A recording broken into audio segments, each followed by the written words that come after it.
Welcome to Solutions Studio. This is a free series on C programming language. If you like these videos, please subscribe to follow along with this series. Also, please like and leave a comment and share the video to help spread this series. In today's episode, we discuss about the if-else selection statement and the logic of this statement. The if-else statement tells the computer to do different things depending on whether the condition is true or false.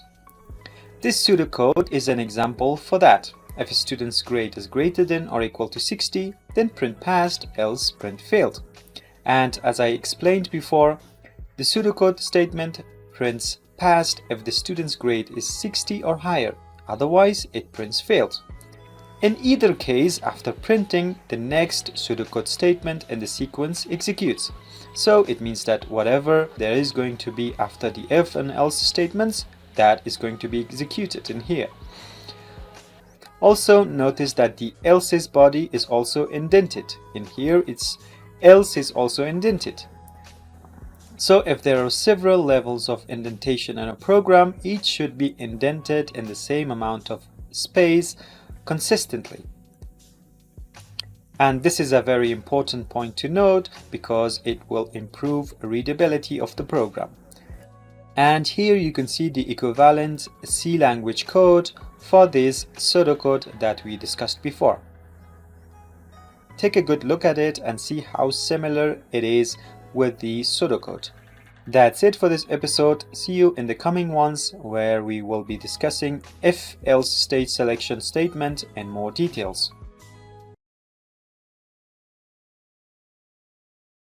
The if-else statement is pretty similar to if statement, except for the fact that it has two actions involved instead of one.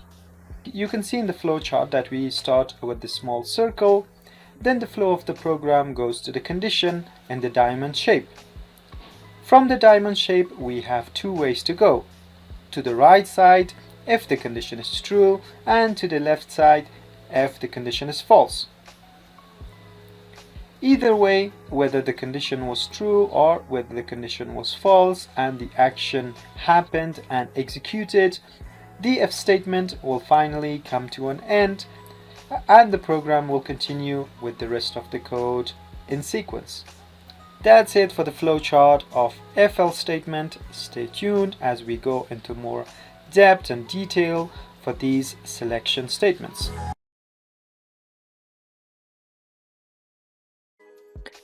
Hello and welcome to this episode. In this episode we discuss about conditional expressions. The if-else statement and the conditional operator that we show it with a question mark and a colon are related in many ways. This is C language's only ternary operator, which it means that it takes three operands. The first operand, the second operand, and the third operand. A conditional expression is made up of a conditional operator, which is this is the operator, and three parts, this part, and this part. The first part of the conditional expressions is a condition. As you can see, this is a condition whether if the grade is going to be greater than or equal to 60. The second part is the value of the expression if the first part is true. So the value of the expression is the string passed if this part is true, and the third part is the value of the conditional expression if the condition is wrong. And as you can see, this is the value if this condition is wrong. So why do we use conditional operators instead of if-else statements? Because we can use conditional operators in places that we cannot use if-else statements. For example, inside of a printf statement. You can see that in this expression, once the conditional expression is evaluated, the result will be printed using puts or printf. And that's how conditional expressions become very useful in places where you cannot use the complete if-else statements. That's it for this episode. See you in the next series. In this episode, we want to explain the nested if-else statements. So nested if-else statements test for multiple cases by placing if-else statements inside another if-else statement. As you can see here in this pseudocode, the following pseudocode will print A for grades greater than or equal to 90, prints B for grades greater than or equal to 80 but less than 90, and it will print C for grades greater than or equal to 70 but less than 80, and D for grades greater than or equal to 60 but less than 70, and F for all the other grades. The equivalent of that pseudocode is this C program. Let's go and see this program. So if the grade is greater than or equal to 90, print A.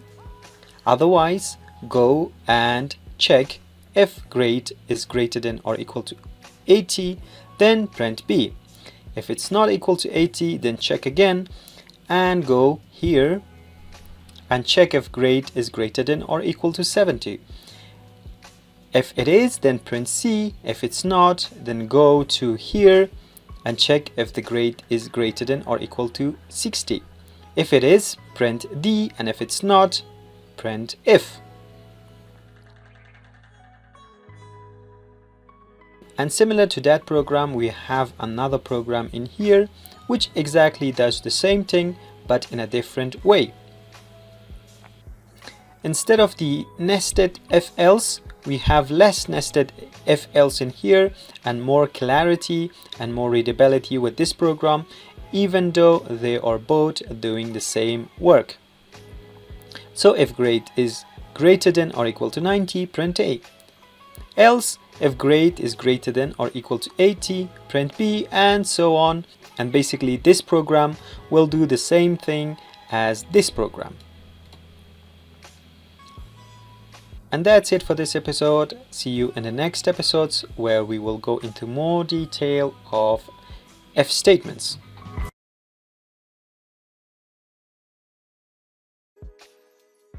In this episode, let's go and talk about the blocks and compound statements in if statements.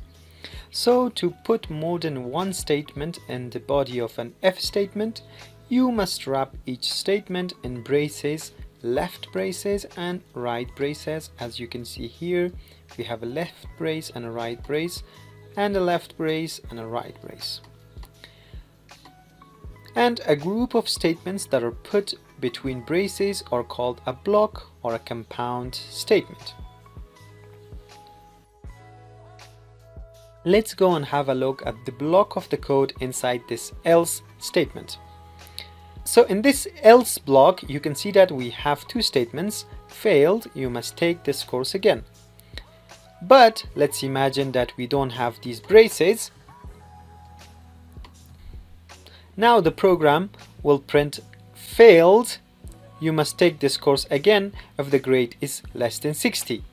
And if it's greater than 60, it will print passed, but still it will consider this statement outside of the else and will always print this statement regardless if the grade is greater than 60 or if it's less than 60. So basically these statements become outside of else, and it will always print regardless of whatever happens in the if statements. So that's why it's always very important to have the blocks around if and else statements.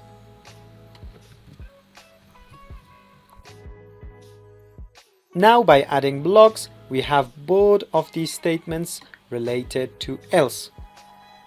This problem is called dangling else problem, and it's always a good practice to include the braces all the time. Hello and welcome to this episode. In this episode we discuss the empty statement in an if statement. So for example, let's consider this line of code.